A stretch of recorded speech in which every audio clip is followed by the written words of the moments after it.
Comme promis, lecture à voix haute du calendrier des aventuriers de Noël de Macadam Kiltar.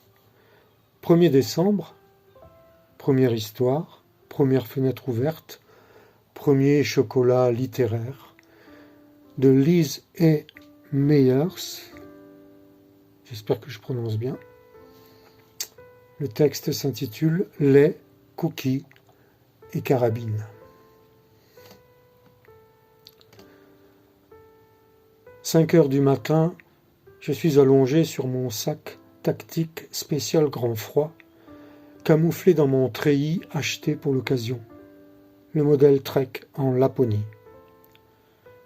J'avais souri dans le rayon du magasin en lisant le nom de l'article, un sourire cynique, comme à peu près tout dans ma vie ces derniers mois.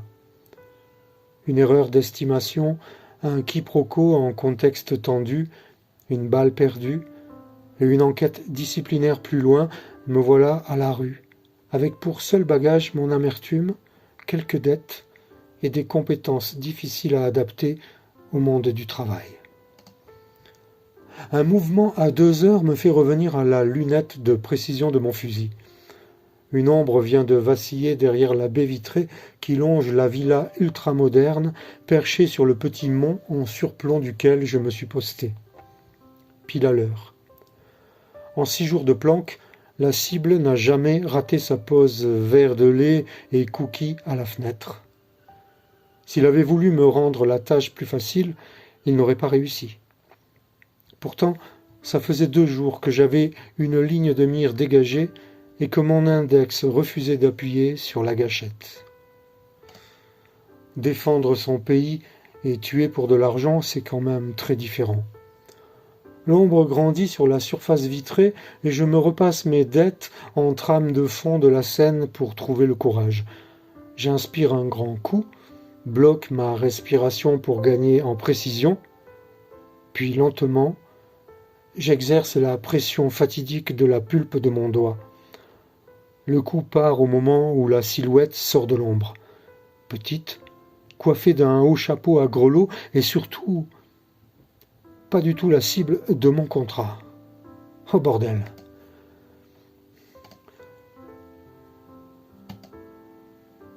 Et au bordel, je suis bloqué. Je reprends. Au bordel. Est-ce que je viens de tuer un enfant ?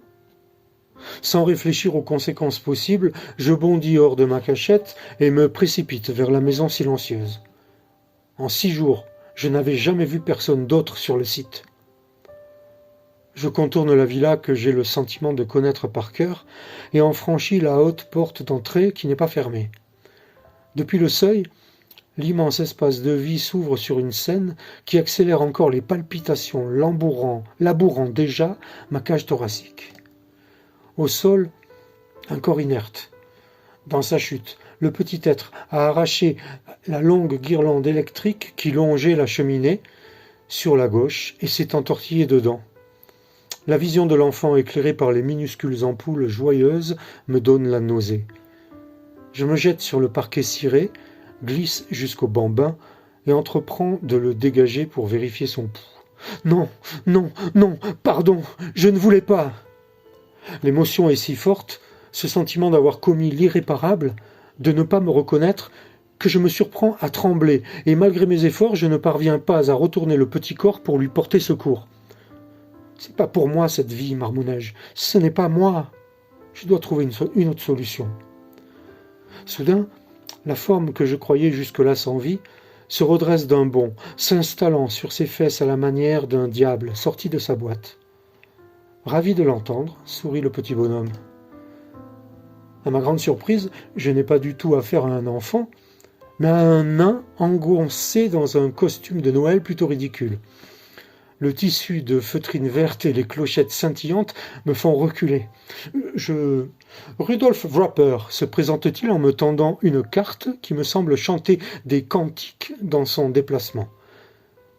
Services spéciaux de suivi des grands enfants entre deux. Vous voilà revenu sur le droit chemin, ma mission est accomplie, je vous prie de m'excuser, j'ai d'autres rébellions à mater. Sans rien ajouter, l'homme à l'allure d'elfe se relève en s'ébrouant pour se libérer de la guirlande, et en un battement de cils, celle-ci reprend sa place sur la cheminée. Je bondis sur mes jambes, et derrière la porte que pousse le nain apparaît ma cible, armée de son sempiternel verre de lait. À cette distance, je suis frappé par la douceur des traits du vieil homme, qui me rappelle malgré moi un autre barbu célèbre. Son regard rieur se pose dans le mien, et il me sourit en levant son verre. C'est alors que je comprends. Il sait tout. Je ne suis pas ici par hasard. Cette maison en Laponie, cet homme comme première et dernière cible de ma nouvelle carrière de tueur à gages. Mon plus beau cadeau. Voilà, c'était Liz E. Myers, auteur de fantasy publié par Amazon depuis 2018.